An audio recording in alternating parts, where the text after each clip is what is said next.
অনেক কষ্ট করতে হবে, অনেক পরিশ্রমী হতে হবে, কারণ কষ্ট না করলে কখনো তো সফলতা আসবে না। কষ্ট করতেই হবে। আসসালামু আলাইকুম, আপনারা সবাই কেমন আছেন? আলহামদুলিল্লাহ, আমিও অনেক অনেক ভালো আছি। আপনাদের দোয়াকে নিয়ে আসলাম আমার স্বাদের হাঁড়ি নিয়ে একটা ভিডিও। আসলে কি জানেন, অনেকে বলতেছেন আপু আজ বসতেছেন, 2 দিন বসতেছেন না কেন?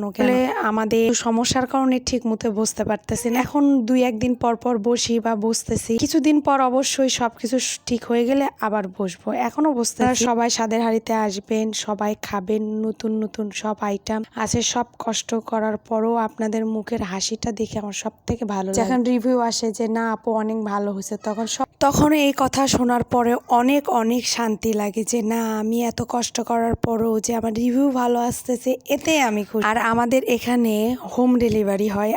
আপনারা শুধু অর্ডার করবেন আর আমার স্বাদের হাঁড়ি থেকে মজার মজার খাবার আপনাদের বাসায় পৌঁছে যাবে। যার যেটা লাগবে ইনবক্সে নক দিবেন, ইনশাআল্লাহ পেয়ে যাবেন আমার হাতের মজার মজা। আসলে কি জানেন, জীবনে যেটাই করেন সেটা নিয়ে প্রথমে অনেক বাধা আসবে, অনেক মানুষে অনেক কিছু আপনার নামে বলবে, কিন্তু সেই কথাগুলো কানে না দিয়ে নিজের লক্ষ্য এগিয়ে যাইতে হবে। এটাই জীবন মানেই যুদ্ধ। আপনি যে পর্যায়ে যান, যেটাই করেন, আপনাকে যুদ্ধ করে, আপনাকে লড়াই করে আপনার সফলতা আপনাকে অর্জন করতে হবে। যেটাই করবেন সেখানে সত্যি কথা কি জানেন, নিজে যদি কিছু করে উপার্জন করেন, দেখবেন এর মতো আনন্দের আর কিছু নেই। আমি এটা শখের বসে দিছি। আমার পড়াশোনার পাশাপাশি এই ছোট্ট একটা ফুডকার্ট আমি চালাই। এটা হচ্ছে আমার এটা একটা স্বপ্ন ও ছোট্ট একটা শখ, যেখান থেকে আমি উপার্জন করে নিজের ছোট্ট ছোট্ট স্বপ্নগুলো পূরণ করব। ইনশাআল্লাহ সবাই আমাকে সাপোর্ট করবেন, ভালোবাসা দিবেন, স্বাদের হাঁড়িতে মজার মজার খাবার খেতে চলে আসলে সত্যি এটাই যে আপনি নিজেই উপার্জন করে নিজের টাকায় চলবেন, এর মতো শান্তি আর কোথাও